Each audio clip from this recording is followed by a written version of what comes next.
Hello, everybody, and welcome to the Nighttime Show. I am Mike Glazer, here with head writer of the Nighttime Show, Matt Walker. Our guest today, you know him from Seinfeld, Everybody Loves Raymond, Dumb and Dumber, and he's the author of Maybe We'll Have You Back, Fred Stoller. And now, he had a nosebleed on the way here. Give it up for your host, Stephen Kramer Glickman. Yo! Bringing the heat. We are here recording this episode live from my favorite Chinese restaurant, Genghis Cohen. Genghis Cohen on Fairfax. Come on down and you'll enjoy egg rolls and wonton soup. And Jews.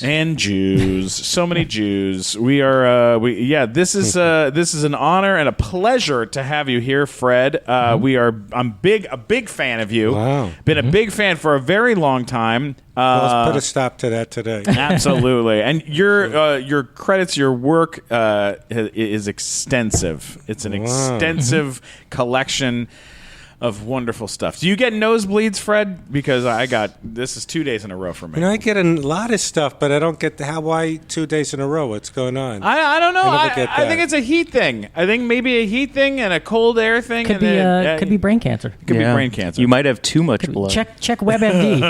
I might have too much blood. Be sure to check WebMD, and whatever the worst thing it says, that's probably what it is. That's probably what it is. You're probably right.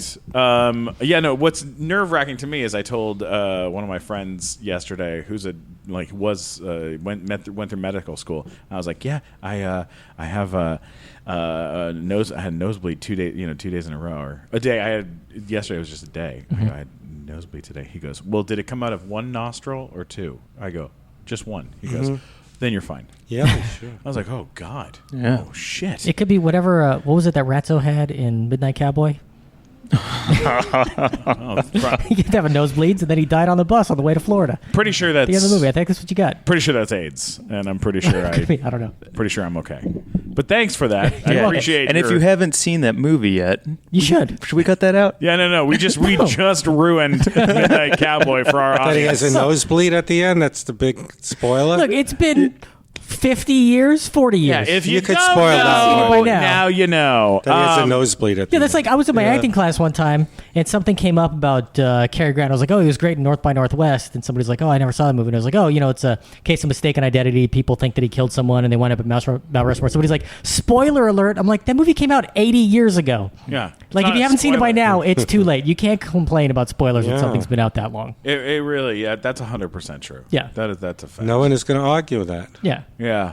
You started out. Where did you grow up, Fred? Excuse me. Brooklyn, New York. Where are you from? I'm from London, Ontario, Canada. I'm an East Coaster. Wow. I love Brooklyn, New York. I lived in Brooklyn for a while. Where in Brooklyn? Cobble Hill. I lived at the end, which is a different world. Like now, Brooklyn is like the show Girls and, Brooklyn Heights. But where I lived, it was like, I remember when the movie Saturday Night Fever came out, showing how racist and small-minded they were. They emulated them more. It was like, my Brooklyn is like Welcome Back, Kotter, that kind of... Sure. Yeah, that kind of Where Brooklyn. were you exactly? Sheepshead Bay. That's near Coney Island, near Bensonhurst Bay Ridge, the kind of, hey, Vinnie Barbarino kind of people.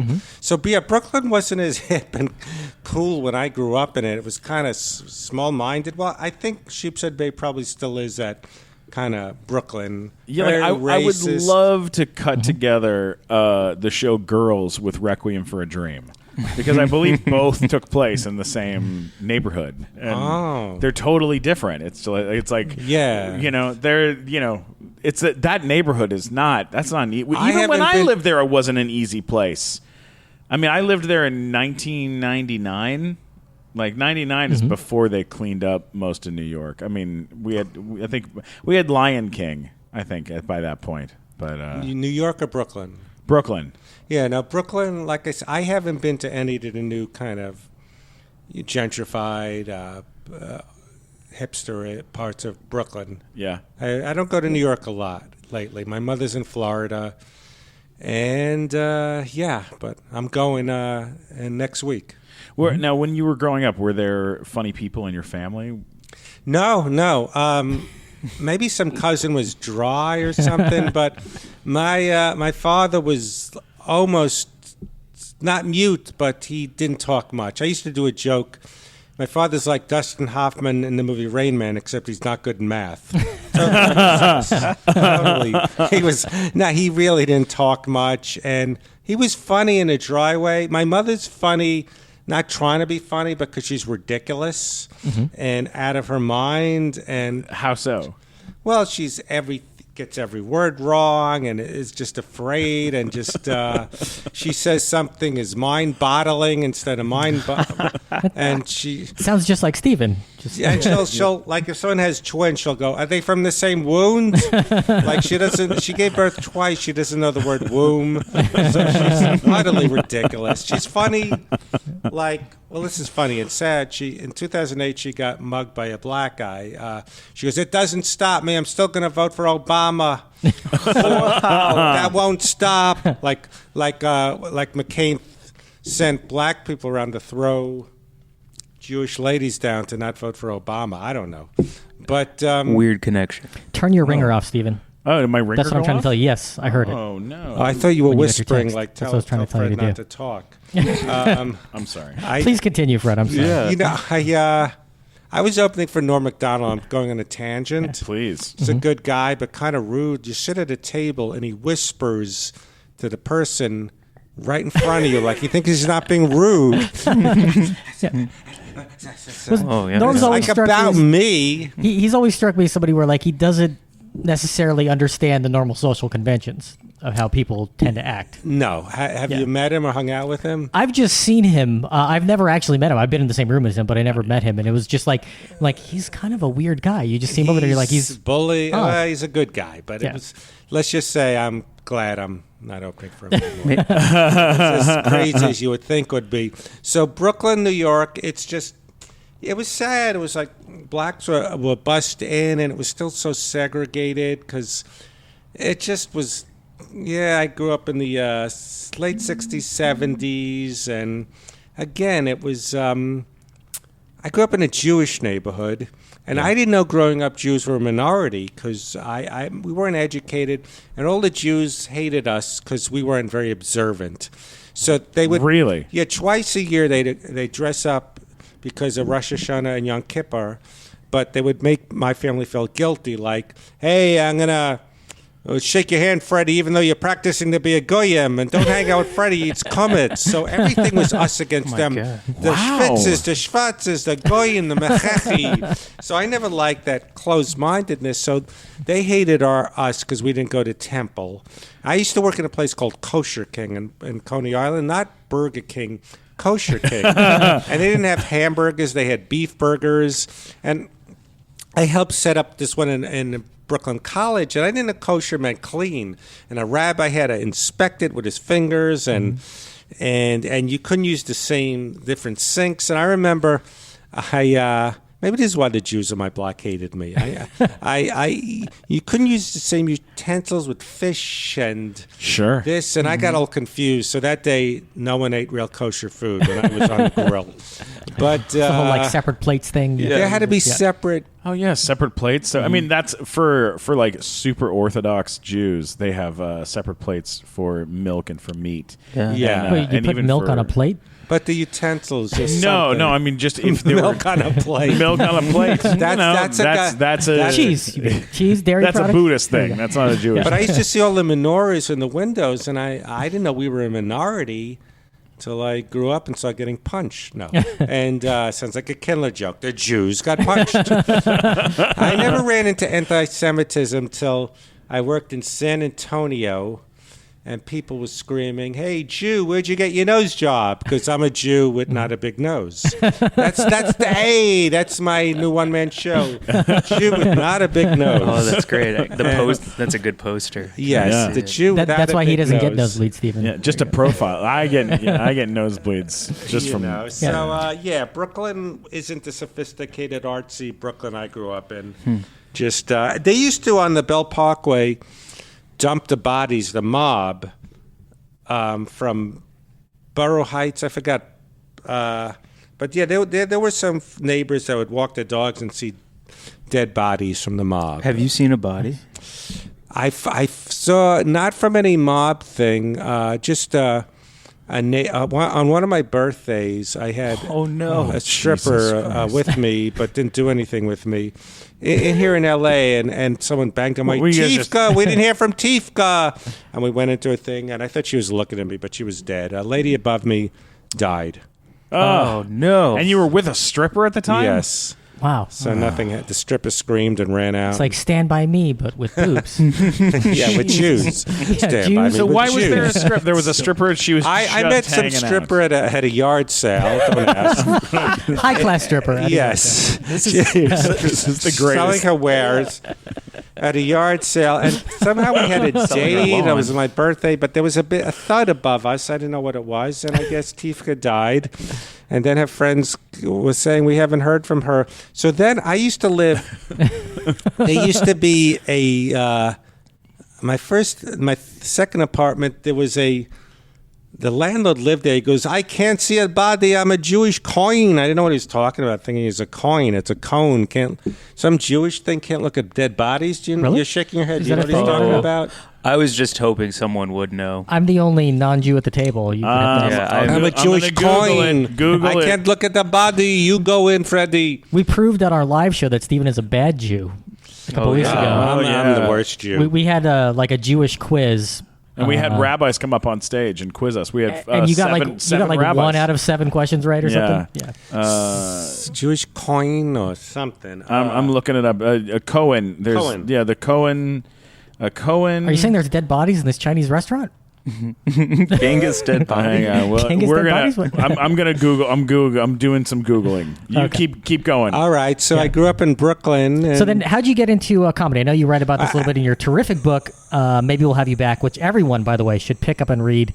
One of the best reads about Get show out. business you Really? could ever have. Whoa, that's that book is an fantastic. endorsement. Could you go on Amazon and say that? I think I did leave a review on it. Oh. So I'll make sure I did. Could you for my new Kindle single? This once guy I has read good it- adjectives. Okay. Once I read it, I will definitely leave a Wow. review. That one and Top of the Rock are my 2 favorite books about show business. And what's Top of the Rock? Oh, That's the such a one good book, too. by He's a what's his name? producer. The guy who ran NBC for like 10 years. Brandon Tartikoff? After Tartikoff. Warren Coolidge. No, Warren. No. Can't remember his name now. Littlefield. Warren Littlefield. Yeah. Yes. So he wrote a Oh. book about his era of running NBC and That I like gotta Seinfeld read. and all that stuff. It's really good.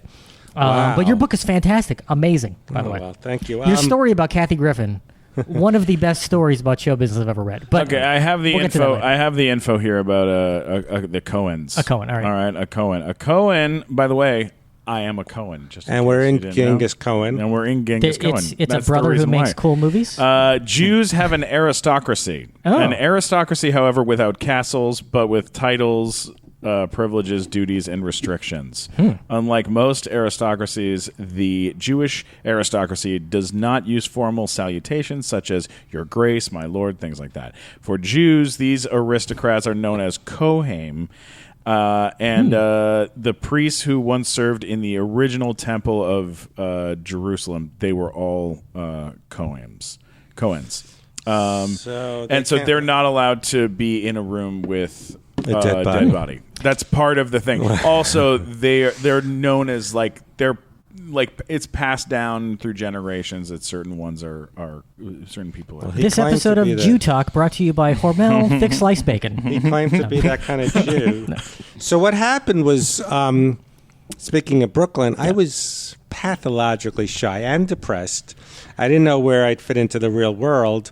I liked seeing character actors on TV, but I didn't know how you became that. I thought you had to start on the Brady Bunch, like your parents had to get you into it. So I didn't know how you got into anything. So I remember I went with my older sister and some friends, even though I was underage. There was a club in Brooklyn called Pips. Not Piss, Pips, P-I-P-S. Sure. And this was 75. Wow. And Richard Lewis and Billy Crystal were performing there. And they weren't names yet, but I remember Billy Crystal was talking about season Nick tickets and having kids. And when he makes a living from this and he's not famous, wow. And you just talk.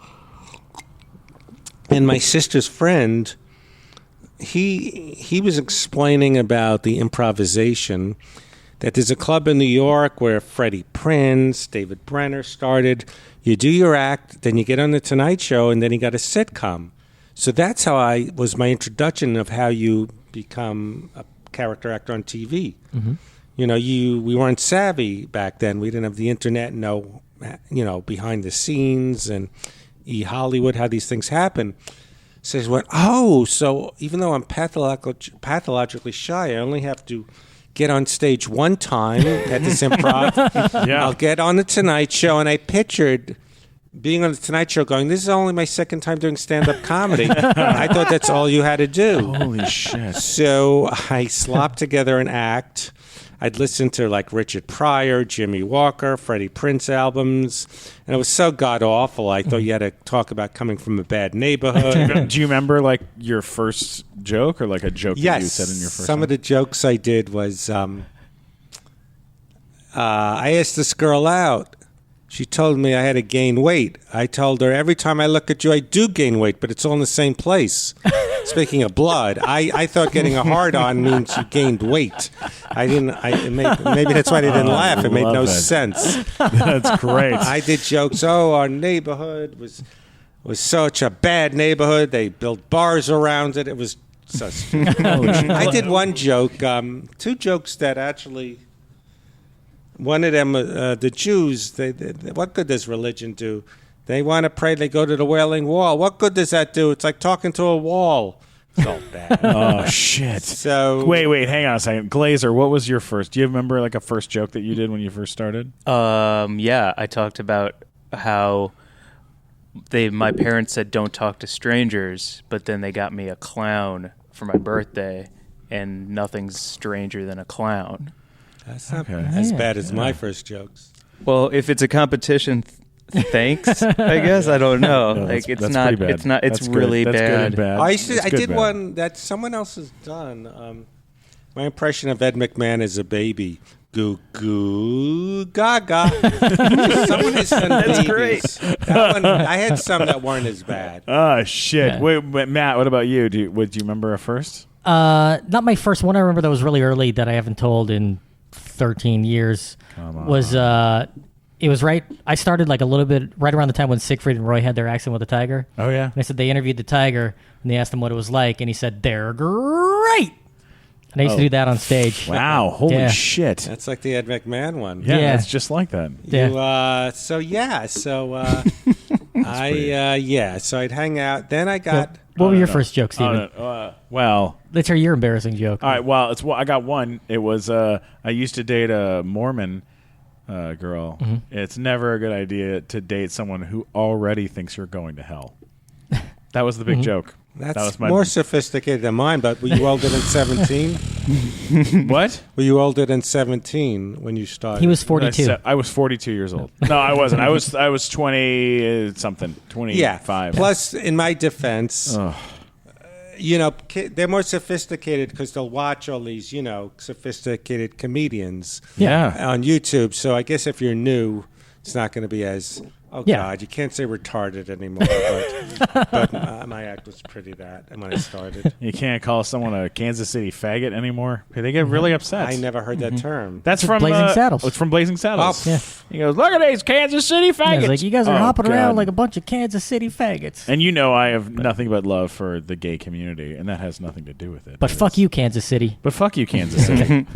Was it easier for you to be on stage and not be shy? Yeah, once. Well, no. Well, actually, what happened was, first of all, in those days, people would smoke cigarettes in clubs, so a big cloud. So with the lighting, I liked if I couldn't see them, and my head was down, and I couldn't look at them.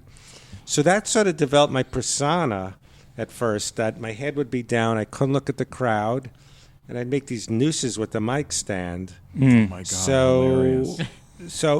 But yes, people, excuse me, don't get, I say I'm shy. They go, oh, you get up in front of people. That I could get up in front of people if no one I knew was in the crowd when I first started. Someone I knew was in the crowd. I did not want that. But people don't understand. What do you mean? Well, you sure in real life, but individually approaching a woman until last week, no. It's never been easy. Or stuff like they don't understand why you could be on stage, but you're one-on-one where it's more personal. Maybe that's why people develop characters so they don't feel as rejected on stage. Absolutely. Yes. Yeah, completely. You know. Were there other guys? Who else were you starting out with? Like, Well, who was in I that? started it. I had a false start when I was 17, and it was too painful, and I quit for 3 years. So then in 78, I came back. I'd hang out at the Improv. I hung out with... Wait, well, what did you do over those 3 years? Well, it was too painful, so I went to community college in Brooklyn. I didn't know what I was going to do with my life, but nothing. I worked at Toys R Us. I handed out, and I worked selling T-shirts after rock concerts, bootlegging, just college. Just Sure. I worked in Coney Island on a ride, scaring people in a tunnel. Nothing. Nothing. You know. I just pictured it as like Fred Stoller would be like, "Boo." Well, what happened was I'd have to wear a werewolf mask, Okay. and when they'd go by, I'd go, "Arr!" And then it was so hot, I'd put the mask on my fist, and just, and then they'd spit at me. They'd know I was going to be there. So I didn't know what I was going to do with my life. But then I remember, I think what happened was there was a few times when I was doing it when I was 17. I think they were laughing at me. But I remember thinking, hey, I got laughs a few of those times. Maybe I should try stand-up comedy again. It was, like I said, too painful when I was 17. So I said, but then I was like beating myself up. 3 years wasted. I could have made it. Now I'm 20, an old guy. 3 years I threw away. Yeah. Sure. So then I put together another act that was a little bit. No, it still is ridiculous. But so I went to the Improv and they said, oh, you could start hanging out. So I'd hang out with Gilbert Gottfried. Who were the comics? Who did stand-up for a while? He called himself Stephen Buse, but it was really Buscemi.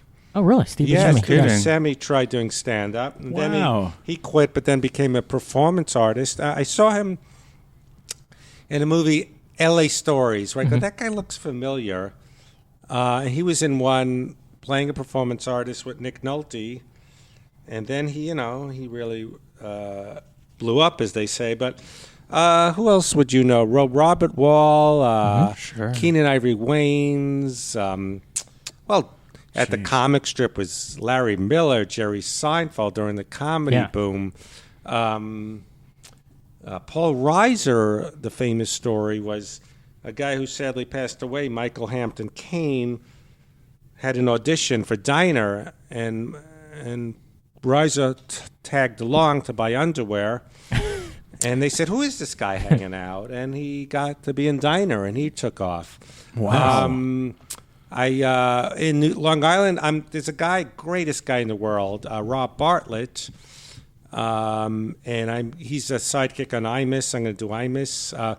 Eddie Murphy I started with. I was in Florida with him a week right before he got Saturday Night Live. Wow. Eddie Murphy. So did you have much success in stand-up at that time? Well, what happened was eventually the comedy boom hit full stride. And I was just, again, I was never funny. This is no like one said I was 82, funny. somewhere around there? Or What's that? Yeah, because about what year? Would you say 82, 83? Yes. Around because 86 86 is when you did Letterman for the first time. Yeah, 82 is when New Jersey, Long Island, Connecticut, the comedy boom exploded.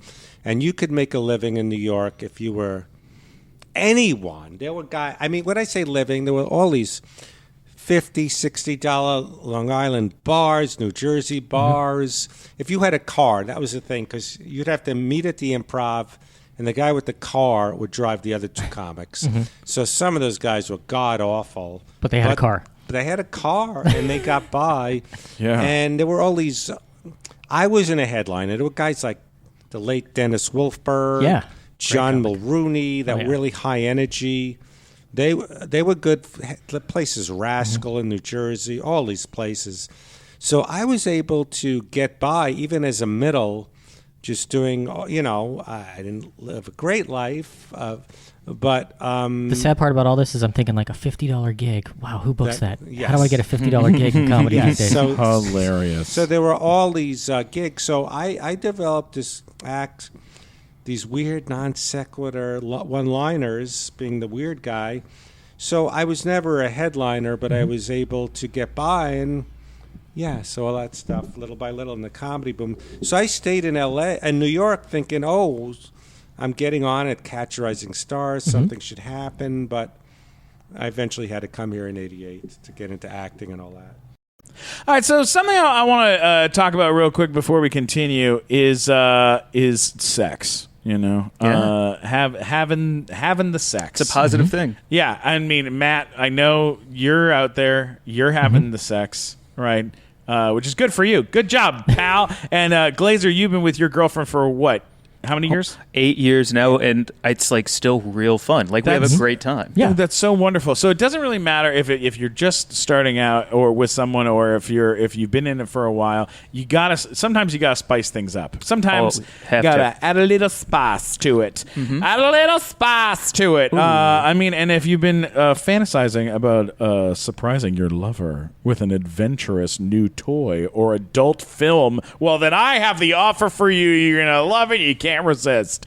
Go to adamandeve.com, and for a limited time only, you get 50% off just about any item in the entire damn website. That's fun. It's unbelievable. Okay, and that's not all. Oh, no. Check this out. When you select your one item at 50% off, you're also going to get 3 free adult DVDs. That's right. 3 free DVDs. Also, you can use that for inspiration. Also, a free extra sensual gift. I can't even talk about. I'm on this sold. podcast. So how do I take advantage of hang this on a offer? second. There's to top more? it all off. To top it all off, free shipping. Whoa. Oh, No, nice. this is no All right, joke. now I'm definitely in. What do I have to do here's to you go. get this So deal? check out adamandeve.com today for a special offer. Get 50% off one item when you use the code TNTS, as in the nighttime show. Nice. TNTS for offer code upon your checkout. And when you do, you're going to get 3 DVDs. You're going to get free extra gift. What? And you're going to get some free shipping. So just use offer code TNTS at adamandeve.com. That's TNTS, as in the nighttime show. TNTS at adamandeve.com. All right, let's get back into this. Now, but you did late show. You did late night with Letterman before you came out to LA. Yes. So how did that go down for you? I did it twice. One time I did it the night the space shuttle blew up. Oh, shit. Are you fucking kidding me? Follow that? Yes. How do you follow? Yeah. National treasure. No That one was saw it. February of so '86. Everyone canceled. God. Yeah. So January, I think it was. January of '86. Yeah. Yes. So no, people. I got it because people would cancel at the last minute. Oh, But my they'd see me at God. clubs. Oh, he's this weird guy. Like we can't get Sally Ride tonight. But that was the Letterman, the space shuttle was crazy. Holy shit.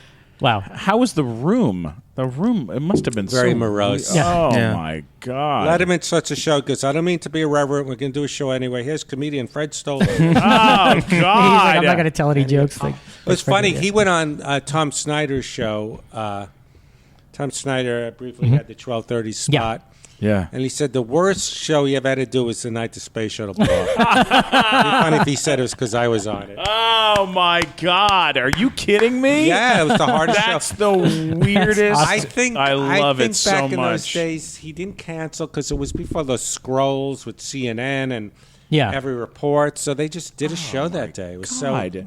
And how do you oh my Yeah. God. And then it's like the greatest thing ever that you're finally getting to do late night. Yeah, it's hard because you can't say no because you think it's like this is inside actor stuff. You ever have it where there's an audition, you're wasting your time. It sucks, but if you have a new agent, you don't want to say no because some are cool, but a lot of they go, "Oh, we submitted you." You know what I mean? Yeah. So Right, yeah. you know what I mean. So it's maybe it's not. No, I got sent in for I don't know how often you get sent in for Disney Channel stuff, but for like live action Disney Channel, I'm sure. Well, I used to. What happened was, I was Well, back when I was doing a lot of guest spots, it was network stuff, so you get spoiled because they used to rerun them, and then to go in for now you're better at them, you're more broader and high energy, but there's like no residual. So I was lucky. I went through a phase where I was doing those Disney and Nickelodeon things, but they were offers. So then you go, even to audition, I've auditioned for a few of them, you go, best case scenario, it's all right, but you make no money. There's no residuals, and you're there, and everyone's punching themselves in the head, and it's so broad. So I hate those Disney and with your things. style, it's like if they want somebody who does what you do, they know who you are. Well, what happened was there's that show Hannah Montana, which, and I worked for those guys. They that ran it for Suddenly Susan without auditioning. So with me.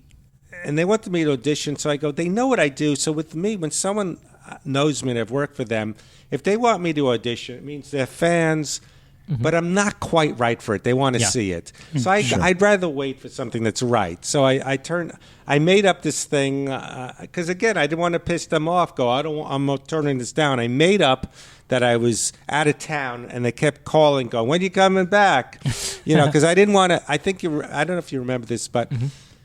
In Hannah Montana, they wanted me to play a moose with antlers. And I go, Fred, I've been around enough to know what it would be like. I'm the middle-aged guy walking around in a moose costume, and all these bratty kids would be running around.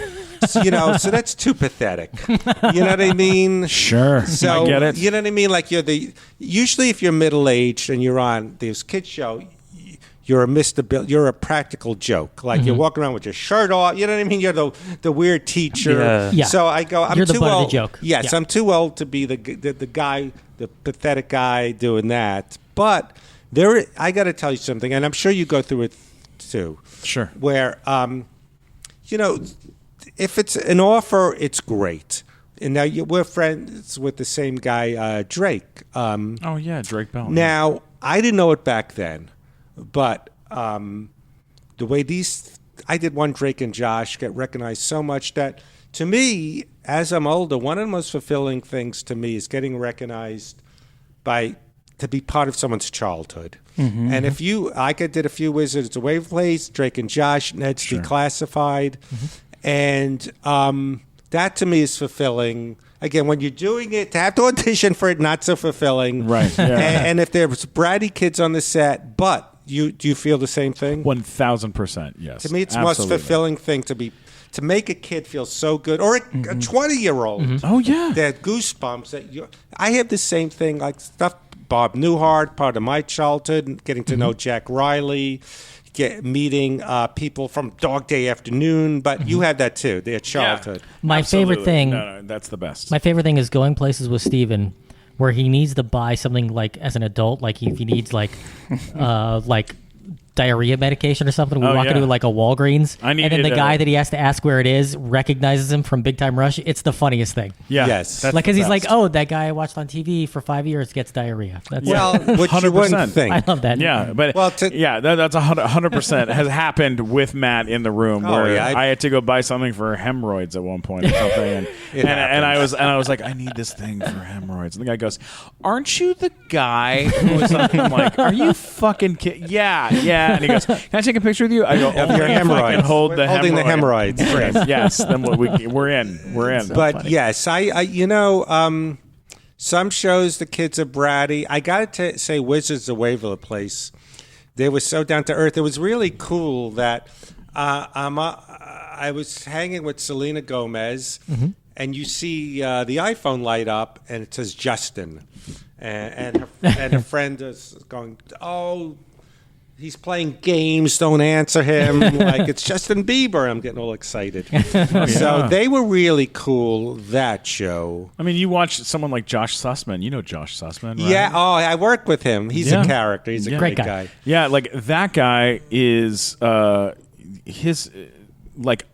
watched what's happened to him as an adult, and it's fascinating because women will come up to him. This is no joke. Women will come up to him. My new agent could do a Josh Sussman impression. I That's not bad though. That's pretty good. Yes, and I like my tea, and I'm going out, and I get nervous. I'm interested. He told the story. Solid. He told the story. He was on Glee. For people listening, he's the guy with the big crazy hair. Mm-hmm. Yeah, and so he was holding the door. And he wasn't that aware that Jane Lynch was behind him. He goes, I'm sorry, I didn't see you. I would have held the door. And he kept apologizing all week. She goes, all right already. Christ. He goes, is that why I didn't come back? that's so solid. That's a solid impression of him. Josh Sussman impression. Shit. So when you get out to Los Angeles, what is the general vibe when you get out here? What's it like? I mean, what's it like to move from New York to come out here? When did you arrive? You got here 88. Oh shit! And you'd had moderate success. You'd done Letterman. You'd been on but still stuff like that. But it's still like you weren't like a star when you came out. No. Well, you come here. And you don't get, you're spoiled in the comedy boom getting several sets a night. Mm-hmm. And you're out here where, every night Jay Leno comes in, Robin Williams, Billy Crystal, Seinfeld. And there's no paid gigs, there's no circuit. There's, we never had to do bringers, which I didn't do. So, excuse me, it's maddening because the depression and the anxiety of... as I wrote about in my book, you when you're in New York, it's stressful, but you always go, well, I haven't tried LA yet. Mm-hmm. So you go, once you're in LA, now there's no going back. This is it. Mm-hmm. This, you know what I mean? So it's fucking maddening where it's, how do I, you fall prey to manipulative acting coaches. That's why in LA there's so much people preying on vulnerable people like feng shui, acting coaches, bad managers, workshops. Everyone's got a gimmick. Everyone is looking for a magic solution. So it was, I was really, I'm neurotic as it is, and I had this girlfriend who got tired of me because I leaned on her like for advice and acting tips and how, you have to score a pilot or something because again, if you don't make it, I'm not going back to New York. Some people do, but I was more passionate about acting than stand-up. My friend Jimmy O. Yang, do you know him? Yeah, great guy. Absolutely. He's a great guy. He's Silicon Valley. Yeah. Just got a new deal yesterday. Oh, yeah, he's doing great, yeah. So he's on Silicon Valley with T.J. Miller, who's great, but TJ's one of those guys, he said, when Silicon Valley, he wants to move to New York and be like a Colin Quinn, Gary Goldman that does 8 sets a night. Those guys love stand-up. I'm not that guy. Yeah. So, So the anxiety of... So luckily, I was with William Morris, so I'd go on pilot auditions, but didn't book anything for 2 years. And that came about, actually, with the David Brenner show. I was like his sidekick. I was like a Chris Elliott doing... There was a tape of it, and someone showed it to the late Brandon Tartikoff, and I got a $10,000 holding deal.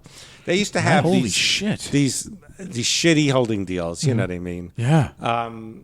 Not the big ones, but little by little, I just started staying in town and just trying to audition. Hey, so I as always, we always have Fireball whiskey with us whenever we tape an episode of our show. We had the Kaplan twins on. We gave them a bottle. We give bottles away a lot to people. Sometimes it's good stuff. People like it. People love that stuff.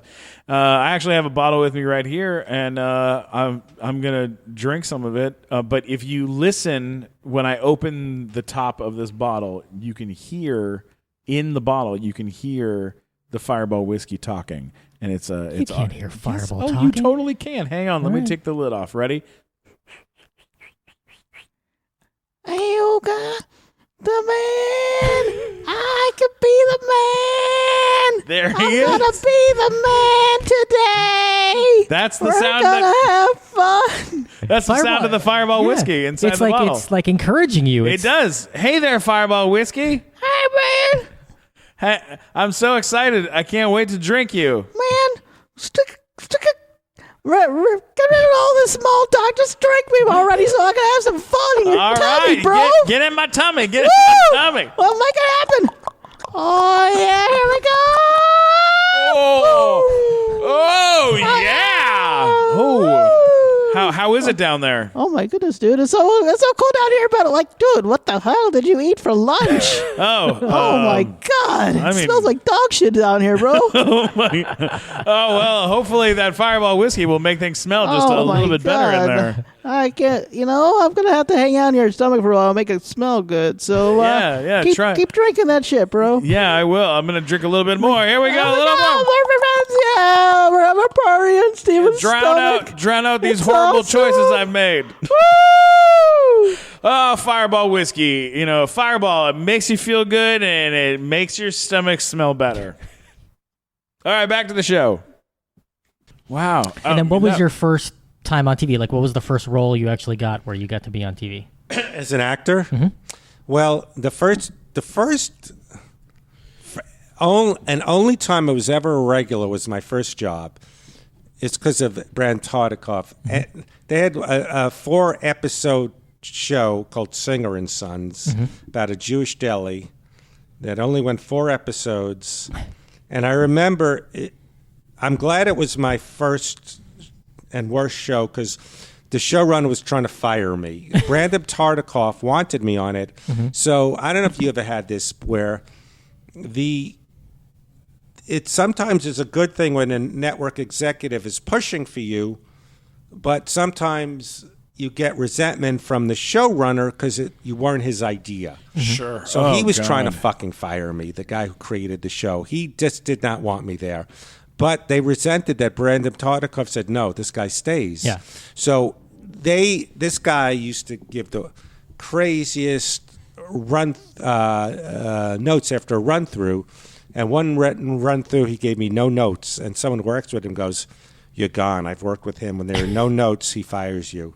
They were trying to fire me. So, again, I'm very grateful that it was such a bad experience. After that, every guest spot was a joy because it was a nightmare. So, but I got to work with Esther Roll on it.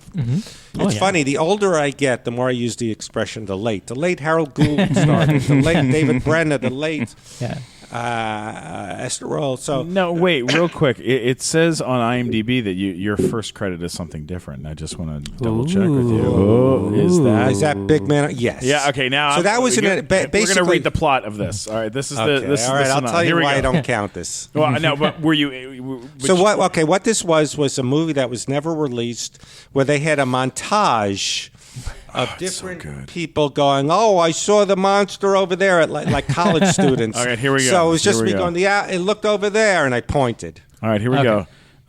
Matt, you're going to have to put in some music for this. Okay. Some like instrumental music. Okay. Here we go. In this version of Hunchback of Notre Dame, a hunchback is found living in the bell tower of UCLA. He is put on trial and made to go through tests. One of the research doctors falls in love with him, and he falls for her in the end. Big man on campus. That was 1989. Wow. Yes. Yeah. It was never released, you say? I think it was. Sounds like such a great idea. Starring Alan Katz, Corey Parker, Cindy Williams. Oh, Cindy Williams was in it. Oh, okay. Oh, I dated Cindy Williams. No, you didn't. No, I didn't. You dated Penny Marshall. I did. Yes, it was a long time ago. It was a long time ago. So then you started getting guest spots on a lot of shows that we all saw. I mean, you were on a lot of big Lois shows. and Clark, Living Single, Empty Nest. I mean, and then it died down. But during the 90s, there was sitcoms on every day of the week on every channel. Yeah. Like I remember on Mondays, NBC had a thing called Mushy TV, where it was Brooke Shields, Suddenly Susan, followed by one with what was her name from Caroline in the City? That was Thursday, but the one with Nancy Jo McKeon? yes. I forget the name of that show, but I know what you're talking Can't about. Hurry Love. So Yeah. there was so much more work on sitcoms because, like I said before, reality TV and game shows and Nightline and To Catch a Predator. There were sitcoms. They used to. I was on twice Sabrina the Teenage Witch, and there was so many sitcoms. Shows like Urkel and Sabrina would be on Nickelodeon now, but they were on network. Yeah, at the time, like they were ABC Friday night shows. Yes, whatever, Friday. Full House would never in this day and age be on a regular network. Right, that's a good point. Yeah, right. Yeah. So then, do you have any of those shows that you were on that are sort of like your favorite? Like, what was your favorite guest spot on one of those sitcoms? Well, I have different favorites for different reasons. Some my favorites because of the cachet of being on Seinfeld. And Raymond, but they weren't my funnest. What to me on Seinfeld, the thrill of being in Monk's Diner and waiting for them to go to action and sitting there and then walking, just to be part of that diner, just in any context, absolutely, is like, I mean, it's funny. My other scenes in Seinfeld, it was great to be on it, but my favorite scene was being in that pivotal, what's a great word to use for it? Just iconic. Set was to me amazing. My other, the one where I was most starstruck. I loved the movie Hair. I loved Treat Williams. I thought he's the coolest.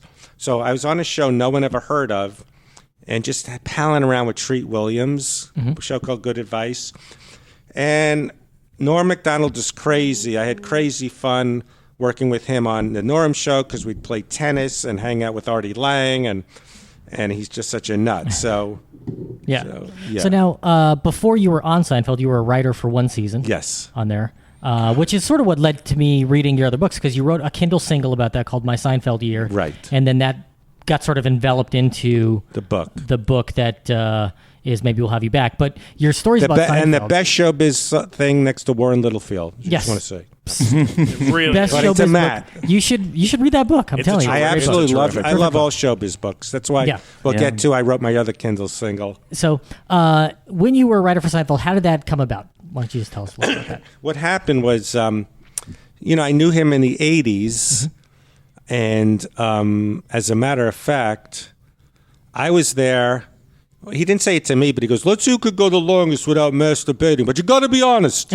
And so I knew him from a great guy, I don't know if you know, is Steve Scrovan. He's gone on as a writer. He's written on Raymond all 9 years. And he had a surprise birthday party. And I remember I went there, and a lot of these New York 80s comedians were there. A lot. And did you know Larry David at this point already, or no? Yeah, okay. From New York. And he came after surprise. I don't want to fucking scream out surprise. It's stupid. So everyone in 1994 was writing a Seinfeld spec script and bothering him. Did you read mine? He goes, how come you never wrote one? I think he got a kick out of me because I was, he liked to abuse me. Go, hey, you're a loser. You're a fucking misfit like me. And you never got laid. Larry? Yeah, Larry David. Yeah, So then it turned into him. He goes, how come you never wrote a spec script? I go, I never liked the idea. I wasn't looking to pursue a career as a staff writer. I'm not smart, money-wise. An idiot. I didn't know. So he goes, all right, well, nothing will happen, but I will read it. And I wasn't going to do it, but then I thought there were people who would kill to have Larry David read their spec Seinfeld. So someone helped me not write it, but come up with the pagination. Do you remember screenwriting before final draft? Sure. It didn't and I didn't even have a computer. Like you had to do it on a typewriter and make it fit that weird format. It had to do something called pagination. Do you remember that? Yeah, where you didn't even know the page number you were up to or something. But I had something called an ASAR. It was half computer, half word processor. It was like a half sort of a computer, but a typewriter. So a friend of mine figured out how to do the labeling of the scenes, and I wrote a spec script. And back then, before they started hiring these Harvard guys that knew how to stay there, he was hiring a lot of stand-up guys like me who would eat out and spit out eat up and whatever. So basically, the way Seinfeld works, as opposed to other staff, there's no table. Everyone is on their own. You're trying to get your own stories pitched to Larry and Jerry. You can't write until all 4 storylines are approved. And I was just on my own. So you need a It was story maddening. for George, Kramer, Elaine. Elaine, and Jerry. Yes. Okay. So you can't team up with somebody else. Not really. Everyone's trying to get their own stories on. Yeah, sure. The way I describe it, it's like a homicide division where everyone is trying to solve homicides, but they got their own cases. and I'm on my own. No one's really trying to help me. And they're just in their rooms with the doors shut, or they're trying to pitch to Larry and Jerry. It's always maddening and interesting, so that's why I wrote my Seinfeld year. And you got one show that is sort of the one that's your own Yes. that got made, and you created one of the greatest characters in the history of that show, Kenny Banya. Oh, thank you. Oh, absolutely. Well, that was based on a real guy. Do you know a guy named Bruce Smirnoff? yeah. That's before your time. I know that name. Okay. Yeah. He gave me an Armani suit. He lied. He said it was $1,000. It doesn't fit him anymore. He says, just take me out for a meal, and we're even.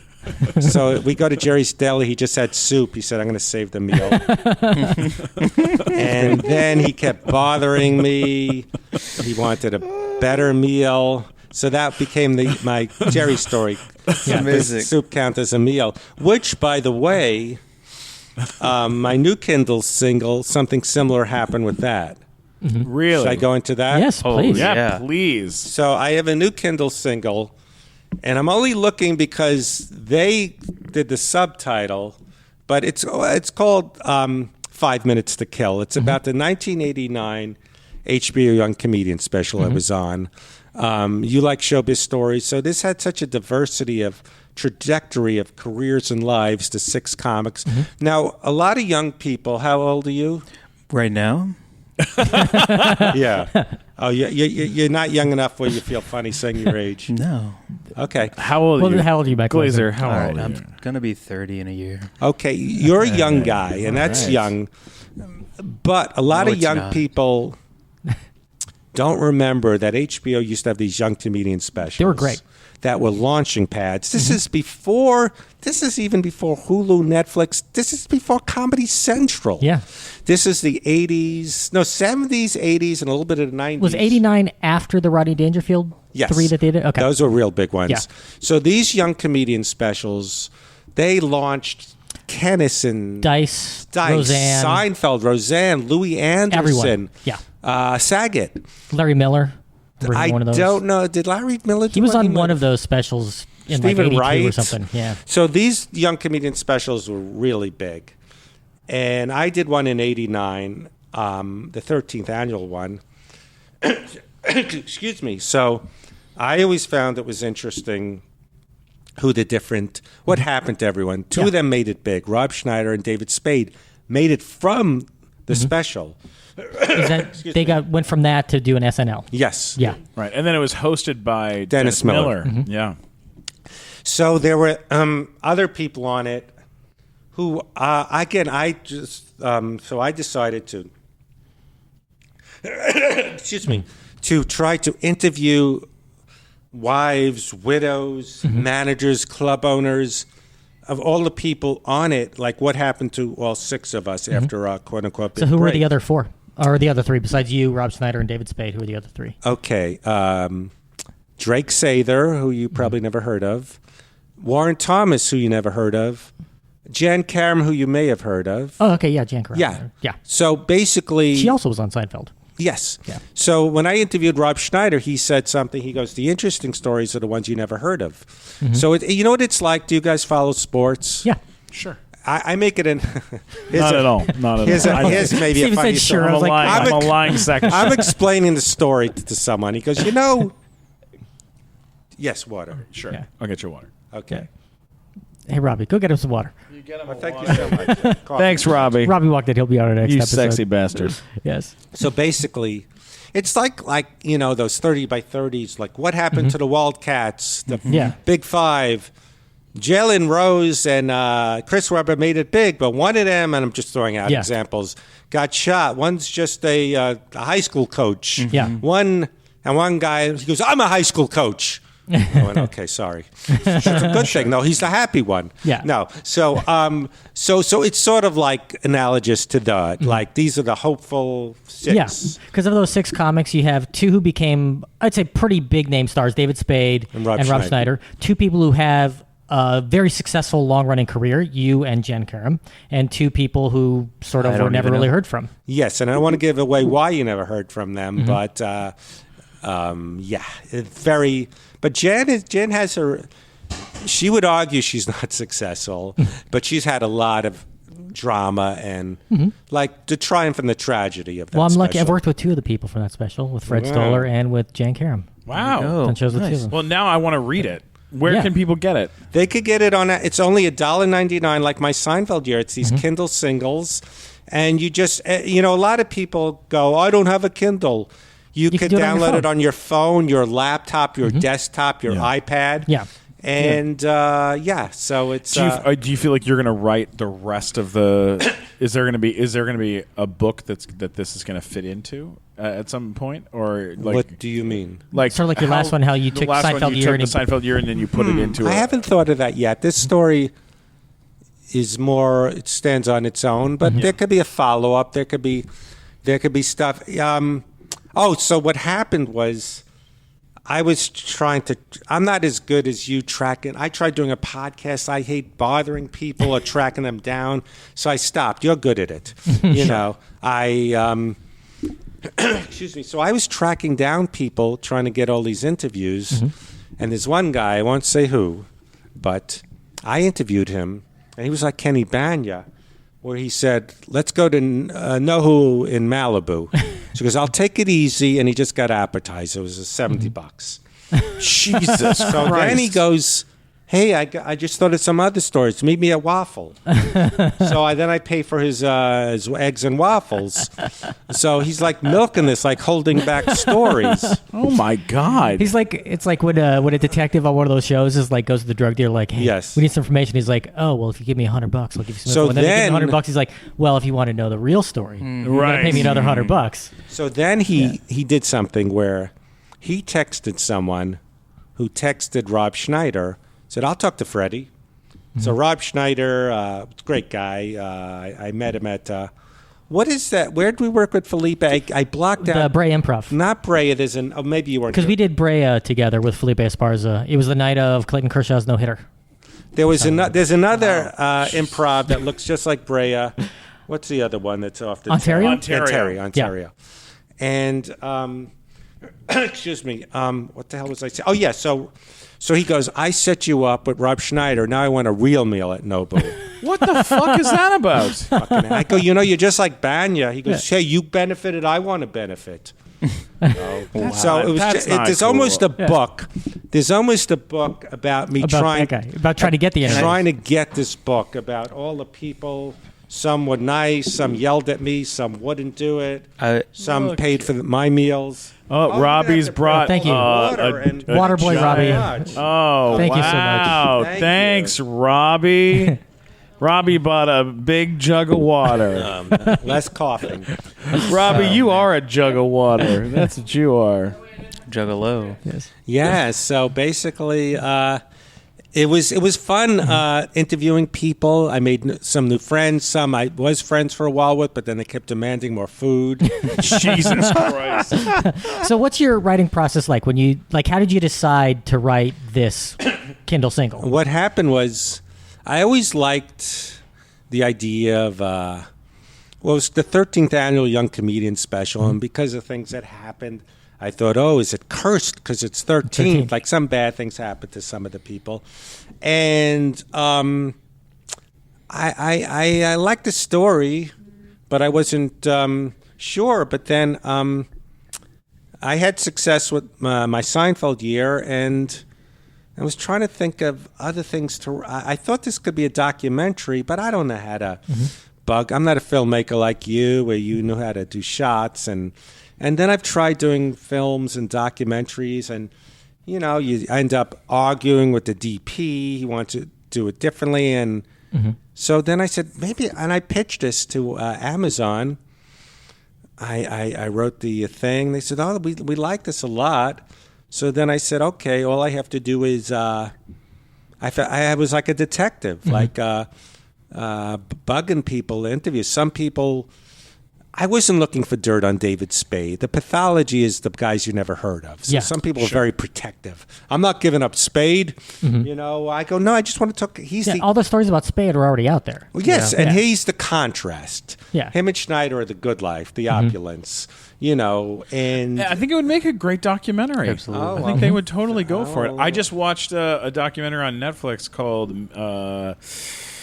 the best worst show ever, and it's called about Merrily We Roll Along, the Stephen Sondheim musical. I gotta see that. And how the cast of that show on Broadway, they were all like 17, 18 years old. They were all kids, and it flopped hard.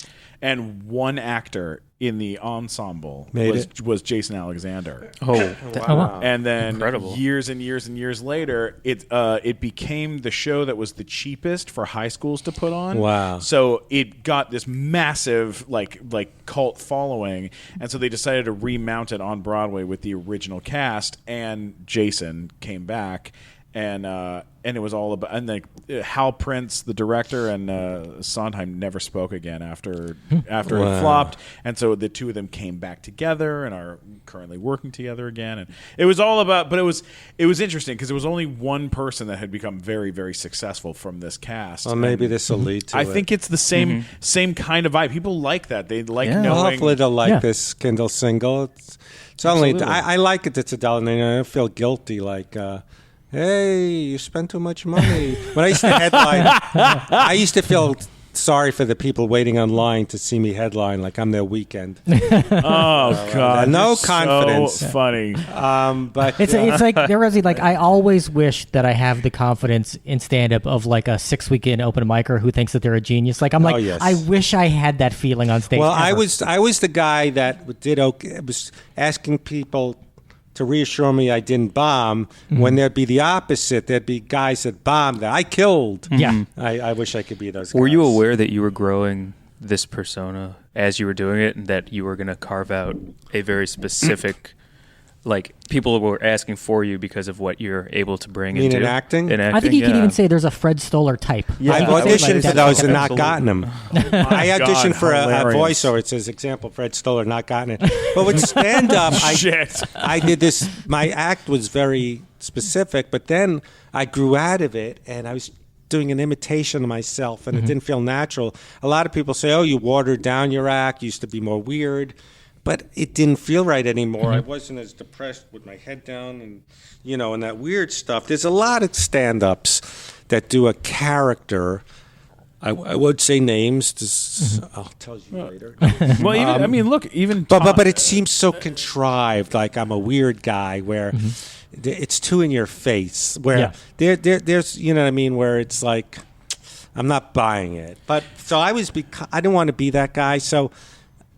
But with stand-up, or with acting, like I said, with Hannah Montana eventually gave me a part that I was right for. When I'm really right, I don't have to audition if they know me. Right. But I know when they know me and they want me to audition, means we like Fred, but let's see what he does with this. The same thing happened with, what's that show with Brad Garrett, Till Death? Where I auditioned, this is funny, and I see like a black guy, Phil Lamar, who I'm sure you know. Oh, he's a great actor. Yeah. And I go, hey, all right, it's good. They're bringing the black guy. Then I see 5 other black guys. They wanted to go black, but for some reason they say, throw Fred Stoller in. They wanted a black version of me. So, Isn't it like that in auditions? Where, like, you go in and either everyone all looks the same and you stand out and you're completely different, or you go in and you're just one of everybody who all looks the same. It's like, well, how are you going to pick? yeah, it's ridiculous. Yeah. So eventually there was another part on Till Death where Brad Garrett goes, oh, and Freddie. That's my Larry David impression. I use that for Brad Garrett and Rodney. But but I'm enjoying writing. I'm hoping this does well because I like writing, like Seinfeld and this kind of stuff. We'll definitely. Are you doing much stand-up these days, or? No.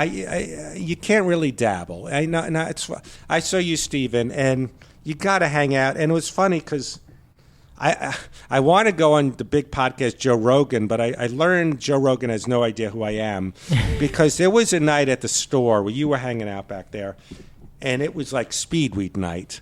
Mm-hmm. So it's all these stragglers smoking free joints. And then there were strippers, porn stars. So, oh, sure. Yeah. So I felt, so I'm back there going, hey, Joe, I really appreciate, you, because I got into weed late in life, taking the cigarettes. So, yeah, whatever, dude. And he thought, not that I'm great or anything, but no, he thought I was just some schmucky guy smoking free joints. I was. Why am I anything more than that? But yeah, so you got to really be in the scene. And even Flappers, I hate that place. Yes, sure. Because that to me, and I don't care if they hear me say it, at first I came back to stand up and was touring with Norm. I stopped that. But I thought, Flappers, I was opening for Darren Carter for free. Great guy. And then she replaced me because I'm too low key. So, and I'm going, I'm for free, I'm getting fired, but Flappers is a place where it looks like a comedy club, but it's the nicest open mic. Beautiful venue, run but poorly, where their business model is to make money from comedians instead of make money with comedians. From I just reported them recently to the was that the thing with the labor board, the anti-Semitic stuff, or no, that was a couple years ago. I just reported them to the labor board. You know what's wrong, and they wrote back and said that they're investigating them. They now advertise. Could you send me that stuff link? I want to read about it. Because now what they're trying to do is they advertise. Like I get their emails like once a week. Well, it's like Scientology. Sorry to interrupt. Where you have to go on their list. And when I first started going there, I'm doing well in the Yoo-Hoo room. Then I go, this doesn't count. Yeah. Because everyone in there is someone supporting another comedian. Yes. So they're all amped up. Yeah. And they're friends. And to get on stage, most of them, I was wondering, why is Darren Carter and Jen Karam the only ones I've heard of there usually?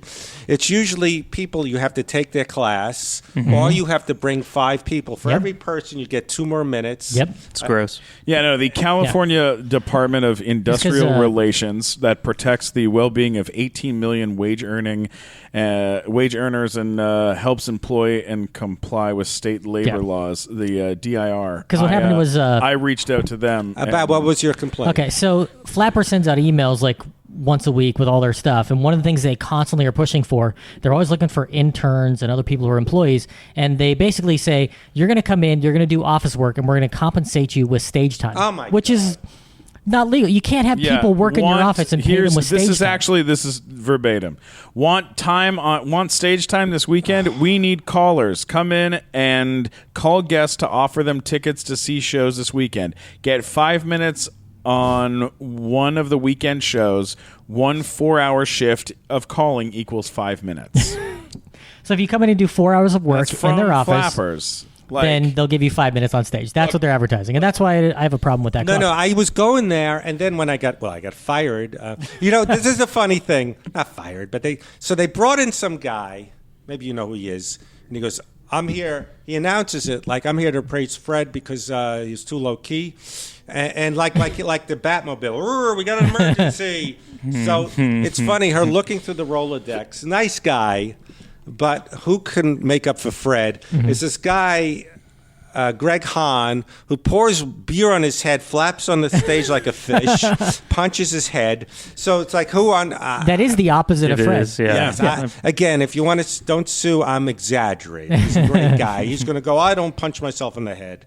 No, he's a great guy, and he kills. But she looked for the most extreme high energy to make up for me. Yeah. So, again, it's like Scientology, where...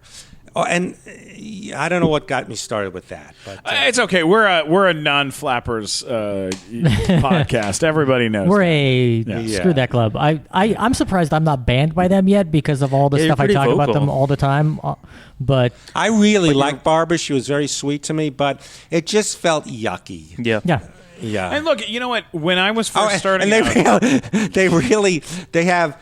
in the bar, and here, and the 3 on the roof, in the parking lot is open mics. Yeah. I don't know. When I was first starting out, I would go to this comedy club called God, what was it called? Ha-ha. Jokers. Up at Universal City. What was that thing called? Do you remember? Bonkers. Bonkers Comedy Club. Oh, Remember Bonkers Comedy good Club name. and Universal City Walk? No, I remember. Bonkers with a Z. I remember that is I'm looking at the wild. John Lovitz one, which looked gross with that. This was big before crazy- John Lovitz. Before Lovitz. Yeah, there was a club there called. It was an offshoot. There's a small chain in the southeast called Bonkers. Yeah. And they had one in Vegas and one at Universal City Walk. And the one in Vegas became the Louis Anderson Comedy Club. Yeah. At the Palace Station or whatever casino that was at. Yeah, But and they hired me for a job there. I mean, this is when I was first starting, and it was to hand out flyers, and I had a megaphone, and I would stand on the boardwalk, and on the main drag, and I would go, "Hey, everybody, come on!" And they paid me maybe $5-6 an hour Yeah, or whatever. minimum wage. It was minimum Yeah. wage, but they paid me something, and then because of that, I would get to do stage time, but they paid me for it. And that's a different story. It's like if you want to do that kind of stuff. I mean, in New York, there's guys who stand out on the street and hand Bark out for flyers stage For their and own markers shows. and stuff. Yeah. There's choices, but I also When I feel did, like it's when I wrong opened in for some ways Norm at that. Irvine, there was a black guy called Happy. His name is Smiling Jerry. Great guy. Friendly Frank. Friendly Frank. Wow. And, Yes. and he would hand out, if you have your own show, Yeah. Keith Resner does that. He hands out. That was my long-winded question about why don't you stand up. It always feels yucky. Even opening for Norm Macdonald, there's a weird, as classy as it is, a comedy club. It's still, can I have a T-shirt? No, you're the middle. You're in the green room. All these other stragglers come and they bring their girlfriends to impress them. They know Norm Macdonald. There's just a weird Meanwhile, sleaziness. the solitary, you can just write. You can just stay home and write, and you don't need permission, Yes, and you can do whatever you like. That's why I did this thing first as this rather than try to make it a documentary where I had to talk to people, and enough people talked to me where I got the story. I love it. And I think it would make a great documentary as well. I think hope someone so. should I do would that. buy tickets to hear you read these on stage, to be very upfront. Yeah, I you know would do what? that. I Well, would we may too, do- man. That's a fucking great idea. A live reading of that, yeah. Yes. Or Dun, maybe dun, with dun. footage. That's not a bad idea. I thought it at Yeah. maybe a one-man show where I tell a story. You could show their set from the thing and then talk about what happened to them and then show the next set and talk about them. That'd be I kind of thought cool. of that. There you yeah. go. Yeah. A little Q&A at the end. Boom. To the Writers Guild. To the Writers Guild we go. Register. Yes, thank God. Fred, what's anything else you want to talk about before we wrap things up? I mean, look, we did not get into Dumb and Dumber. We barely touched on Everybody Loves Raymond, but you have such an Great to extensive read in the career. book. They're so damn cool. All that's coming up is I'm going to go on other podcasts, push my Labor of Love, this book, Kindle single. And I'm very happy. This feels the most creative stuff I've done. Beautiful. I love getting voiceover work. I love the acting part, but it doesn't always feel as creative as writing your own story. Yeah. And I think with stand-up, I can't be as creative. You can't go as deep. You got to, they're drunk. You got to get them. You got to, it's Irvine. Yay, they're packed. Yeah. It is see Felipe. So I like something like this to be more conversational. Well, you're Nice. such a talent and Thank such a you so fucking much. sweet guy.